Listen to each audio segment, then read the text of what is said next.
গেল বছর আগস্টে ছাত্র জনতার আন্দোলনে ক্ষমতাচ্যুত হন তৎকালীন প্রধানমন্ত্রী শেখ হাসিনা। পরে বোন রেহেনাকে নিয়ে ভারতে আশ্রয় নেন তিনি। পরিবর্তিত পরিস্থিতিতে ভারতের সঙ্গে সম্পর্কে যেমন টানাপোড়েন তৈরি হয়েছে, তেমনি পাকিস্তানের সঙ্গে বেড়েছে ঘনিষ্ঠতা।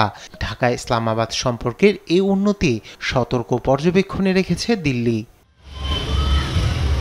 ভারতের ভূখণ্ড দ্বারা বিচ্ছিন্ন বাংলাদেশ পাকিস্তানের মধ্যে রয়েছে গভীর বেদনাদায়ক ঐতিহাসিক সম্পর্ক। 1971 সালে স্বাধীনতার জন্য সংগ্রাম শুরু করে তৎকালীন পূর্ব পাকিস্তান।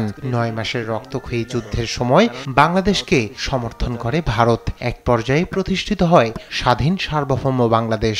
অর্জিত এই স্বাধীনতা সে সময়ের ক্ষত এখনো গভীর। তারপরেও সময়ের সঙ্গে ঢাকা ইসলামাবাদ সম্পর্কের হয়েছে উন্নতি। 2001 থেকে 2006 সাল পর্যন্ত সম্পর্ক ছিল সৌহার্দ্যপূর্ণ।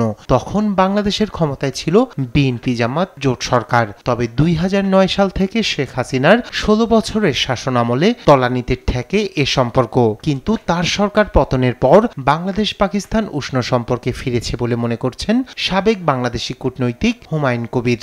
গেল 15 বছর ধরে পাকিস্তান বাংলাদেশ সম্পর্ক কিছুটা কঠিন পথে ছিল, তবে এই সম্পর্কটি এখন দুটি স্বাভাবিক প্রতিবেশী দেশের মতো অবস্থায় ফিরে আসছে বলে মনে হচ্ছে।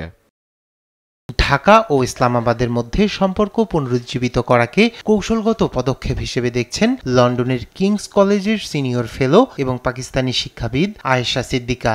একসাথে দেশ দুটি ভারতের আধিপত্যের বিরুদ্ধে একটি ধাক্কা দিতে চায় বলে মত তার। তবে স্বাধীনতা যুদ্ধের সময় সংঘটিত অপরাধের জন্য পাকিস্তানের দায় স্বীকার করে ক্ষমা চাওয়া উচিত বলে মনে করেন ইকরাম সেহগালের মতো সাবেক পাকিস্তানি সামরিক কর্মকর্তা। এটাই দ্বিপক্ষীয় সম্পর্কের ক্ষেত্রে প্রধান বাধা বলে মনে করেন তিনি।